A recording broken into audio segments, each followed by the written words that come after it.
Welcome to the Information Security Forum podcast. I'm your host, Tavia Gilbert, and we're in the studio today, as ever, with ISF Managing Director Steve Durbin. Today, we're looking at the coming threat horizon for 2019. The ISF, the trusted source that senior security professionals and board members turn to for strategic and practical guidance on information security and risk management, has recently announced the organization's outlook for the top global security threats that businesses will face in 2019. Steve, is there a common theme for 2019's threats? What's different about the coming threats compared to previous years? I think 2019 is really all about a return to basics for me. It's about information security coming back into the real focus, I think, for organizations.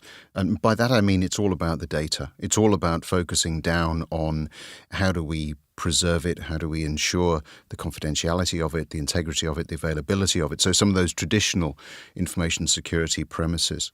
And that really underpins all of the threats that we're looking at, certainly in 2019. Can you give us an overview of the areas that you've identified that are going to pose the most significant and pervasive challenges for CIOs and CISOs in the coming year? There are four that we've come up with this time, Tavia, and the first of those is the increasing sophistication and prevalence of cybercrime, and I include ransomware and spear phishing in that. The second one is around legislation, the impact of it, the effect that it has on organizations, on their ability to really operate effectively, particularly across multiple jurisdictions, and just the sheer time that compliance is going to be taking out of the workday around that. The third one that we've highlighted is around smart devices, and I'm not just talking about things like tablets and phones here. I'm including the Internet of Things in it. So everything that ranges from any device that might be looking for a Wi-Fi signal, looking for a Bluetooth connectivity to share data, to access data, and the impact of that on not just the organization, but of course on the individual, because as we've talked about before, there isn't really any boundary anymore between the work environment and the personal and home environment. So that one is particularly interesting, I think, for a number of people. And then the final one is around the supply chain. And I'm particularly calling this one the myth of supply chain assurance. It's been something that organizations have been looking at for many years. Some have dealt with it more effectively than others, but if we look at the number of breaches, certainly that we saw in 2018, still a significant proportion of those were coming through third-party providers. And so it's about what is the real threat there and what is it that we can do as organizations to really deal with it and handle it in an appropriate manner. And that may involve us doing things differently. The top threats that you've identified just now, are they mutually exclusive, do you think? Or is it possible that those threats can combine to create even greater threat profiles? I think inevitably with these things, they do tend to combine from time to time. So, if we think about supply chain, for instance, a route in to an organization might be through a smart device that is at a third-party provider, for instance. Legislation will have a broad brush impact across all of the different areas that we're touching on.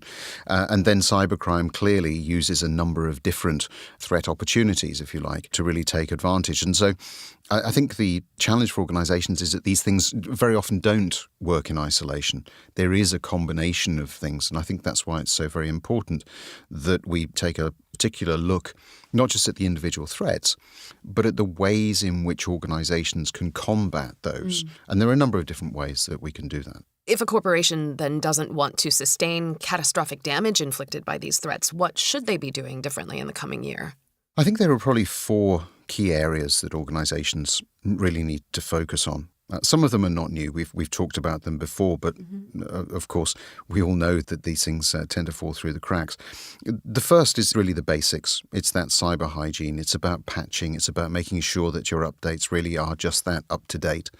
And it's about making sure that you have a fairly rigorous program of work that you can monitor, that you can check to ensure that you do have the right level of security across your enterprise.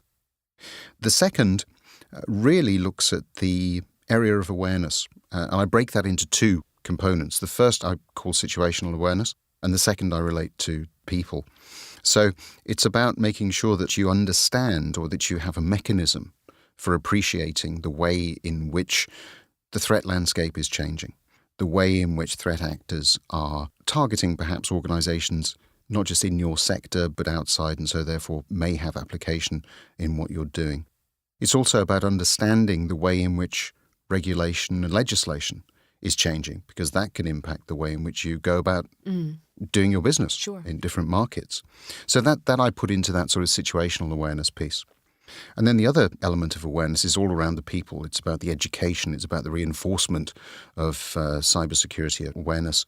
And that is fundamental. That really is something that I think we continue to talk about, but is never going to go away. So that's the second area, awareness. The third one is around collaboration. And I touched on this when I was talking about the basics, but collaboration is really fundamental to everything that we do going forward, I think, in security. If we look at cybercriminals, one of the things they're exceptionally good at is collaborating with each other. We're not so good at that. And so I think that in 2019, organizations really need to make an extra effort to share threat information, certainly. And there are a number of organizations that are out there that enable that. So not just the ISF, but there are the FS-ISAC, for instance, there's IC2, there's ISACA, a number of different industry bodies that you can go to share information. But collaboration as well across the enterprise. So I think increasing the level of awareness at the business level of the role that security has to play, and increasing the level of awareness at the security level of the way in which they need to approach the business. So I think collaboration is fundamental as well in 2019. And then the final area is really planning for the day that you hope never comes. It's about planning for the breach. It's about running your cybersecurity exercises, your response exercises. It's about making sure that you've got your playbooks down before the event happens. And that involves a whole range of different people across the enterprise. It includes the boardroom. It includes your HR people. It includes your PR people. And of course, it includes your IT and your security people. So those are the four things I think that organizations really need to do better. It's focus on the basics, raise the level of awareness, increase collaboration, and then plan for the breach. So you're talking about how enterprises can create a resilient business despite the acceleration of the pace and scale of change in this hyper-connected world. Is there anything that you want to add to how enterprises can prepare to respond to these threats?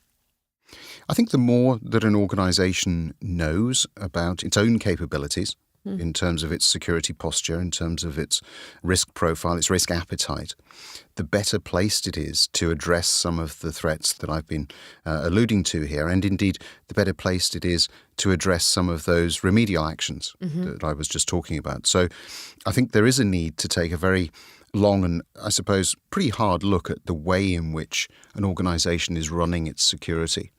And that's probably something that we don't do often enough. We operate in a very, very fast-moving environment. Cyberspace is incredibly fast-moving. And so it's probably unrealistic for us to think that we can take a look at putting in place a security strategy, say, at the start of the year, aligning it with the business direction, and then assuming that we can put it away for the next 12 months. Increasingly, it's all about how things are changing in the minute. And so I think that really this re-emphasizes the need for security to be working collaboratively with the business. And I think for all organizations to understand that we do have to get better at improving the way in which every single one of us accesses information, and we need to understand better the importance of some of the practices that we've probably adopted.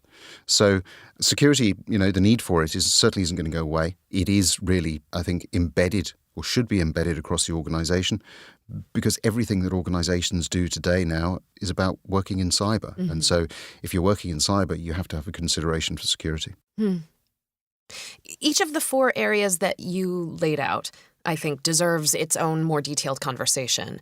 You've said that organizations must prepare themselves for unprecedented levels of collaboration, including buy-in and coordination from legal, compliance, audit, HR, IT, information security, and other stakeholders so that the risks can be properly assessed and addressed.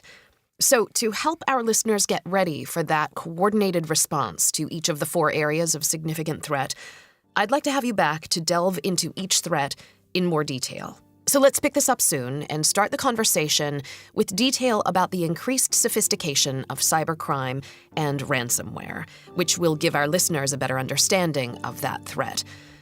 Until then, For valuable resources, more important and timely conversations, and tools that will help you safeguard your data privacy, visit securityforum.org. And listeners, we want to hear from you. If there's a guest you'd like us to bring into the studio, a topic you'd like to hear covered, get in touch. You can tweet us at securityforum or send a message through our website. Thanks for listening, and we'll be back soon.